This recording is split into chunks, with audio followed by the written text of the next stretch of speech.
तुझे याद करे रोज मेरी रूह, तुझे याद करे रोज मेरी रूह।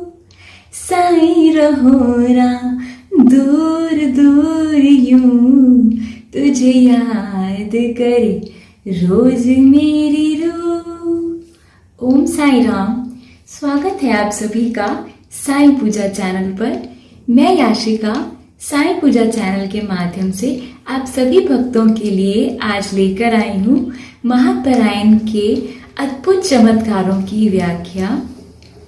तो आज का अनुभव भावना जी का है और ये भक्त अपने महापरायण से जुड़े अनुभव जो इनकी जिंदगी में महापरायण से जुड़ने के बाद एक अद्भुत चमत्कार हुआ था, उसकी व्याख्या ये करती हैं। वही मैं आप लोगों के समक्ष आज आप लोगों के साथ साझा करने वाली हूँ। तो जो ये भक्त हैं भावना, ये चाहते थे कि ये अपना खुद का ही एक महापरायण का ग्रुप स्टार्ट करें, जिसके लिए इन्होंने महापरायण ग्रुप के जो ओनर हैं उनके साथ बात की और उन्होंने उनको परमिशन भी दी कि वो अपना एक महापरायण का ग्रुप स्टार्ट कर सकती है। तो जैसे ही उनके मन में ये ख्याल आया कि उन्हें एक अपना खुद का बाबा के लिए महापरायण का ग्रुप स्टार्ट करना है, तो वो ये सोचने लगती हैं कि क्या इतने सारे लोग, वो 48 लोग जो कि मिनिमम संख्या होती है महापरायण ग्रुप को स्टार्ट करने के लिए, तो क्या वो ये सोचने लगी कि क्या वो ये सब लोगों को एकत्रित कर पाएंगी। तो उन्होंने जैसे ही अपना ग्रुप स्टार्ट किया तो कुछ लोगों के उनको रिस्पॉन्स इनिशियली स्टार्टिंग में जो थे वो नेगेटिव आए और फिर उनका मन बहुत टूट गया और वो असमंजस में पड़ गई कि वो आगे कंटिन्यू करें या बीच में ही इसे छोड़ दें।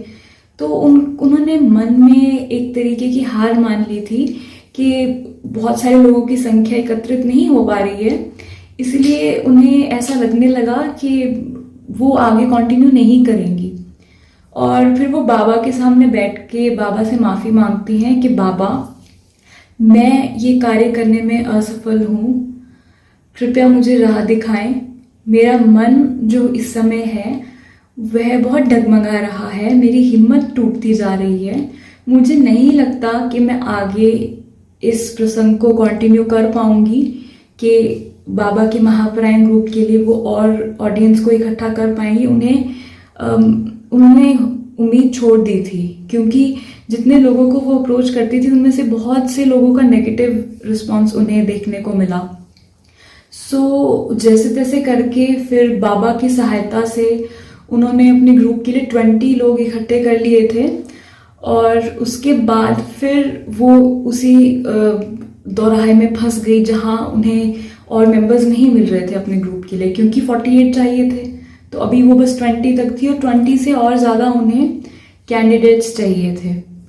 सो भावना जी जो है वो एक स्कूल टीचर हैं और जिस दिन वो बाबा के सामने बैठी थी और पूछ रही थी कि बाबा, क्या मैं अब हार मान जाऊं, क्या मैं क्विट कर लूं, तो उसी दिन फिर जब वो अपने स्कूल जाती हैं, सो उनको एक उनके कलीग होती हैं, वो उन्हें 5 कॉन्टैक्ट्स ऐसे देती हैं जो कि महापरायण के साथ जुड़ना चाहते हैं। तो उनके साथ मिलकर उनके ग्रुप की संख्या बढ़ जाती है। फिर उसके बाद उसके बावजूद भी उनके ग्रुप की जो मिनिमम रिक्वायरमेंट थी 48 मेंबर्स की, वो फुलफिल नहीं हो पा रही थी। इस वजह से वो फिर से एक बार वही हार मानने का सोचती हैं और बाबा से कहती हैं कि नहीं हो पा रहा। फिर वो फेसबुक पर पोस्ट डाल देती हैं कि उन्हें महापरायण से जुड़ने के लिए मेंबर्स की आवश्यकता है।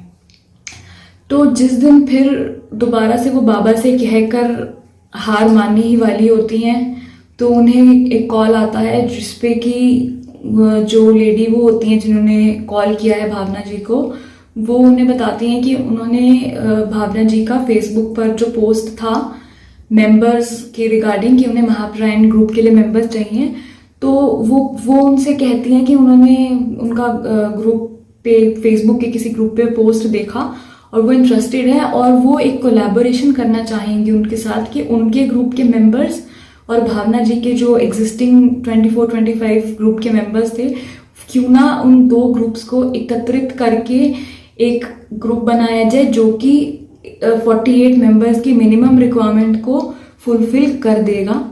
ये जानकर भावना जी बहुत खुश होती हैं और सबसे पहला जो शब्द उनके मन में आता है वो बोलती हैं, बाबा यू आर ग्रेट, बाबा आप अद्भुत हो, बाबा आपकी चमत्कारों की कोई सीमा नहीं है।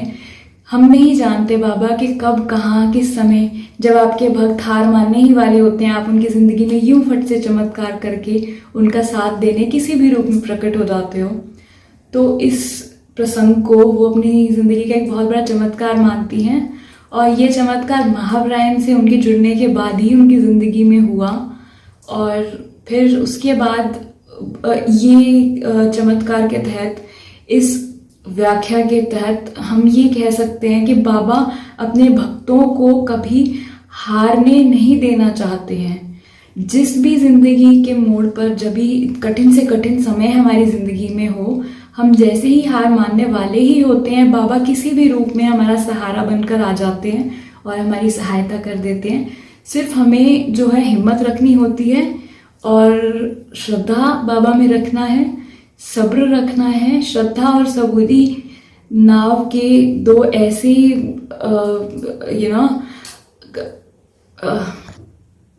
सपोर्ट्स हैं, मतलब श्रद्धा और सबूरी हमारी ज़िंदगी की नाव के 2 ऐसे सपोर्ट्स हैं जो कि हमें ये ज़िंदगी के दुविधा भरे दरिया को पार लगाने में सबसे ज़्यादा सहायक होंगे।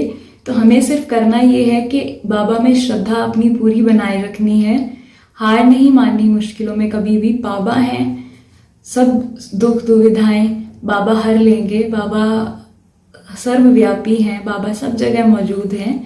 किसी भी रूप में वो हमारी सहायता करने ज़रूर आएंगे अगर हमारे मन में सच्ची श्रद्धा और सबूरी है। उम्मीद करती हूँ आपको आज का एक्सपीरियंस अच्छा लगा होगा, कमेंट करके ज़रूर बताइएगा। नेक्स्ट एपिसोड में मैं और एक अद्भुत चमत्कार की व्याख्या आप लोगों के समक्ष लेकर आऊँगी। साईं पूजा चैनल को सब्सक्राइब करें, बेल आइकन को क्लिक कर दीजिएगा, आपको लेटेस्ट चैनल के जो भी अपडेट्स होंगे वो सब मिलते रहेंगे। शेयर कीजिएगा चैनल को। साईं पूजा परिवार हम सबका परिवार है, हम सब बाबा के रास्तों पे चलने की छोटी सी कोशिश कर रहे हैं। आप भी अपना इसमें छोटा सा योगदान दीजिएगा इस चैनल को शेयर करके। ये हम सभी का चैनल है, हम सभी को मिलकर बाबा के परिवार को बहुत आगे बढ़ाना है।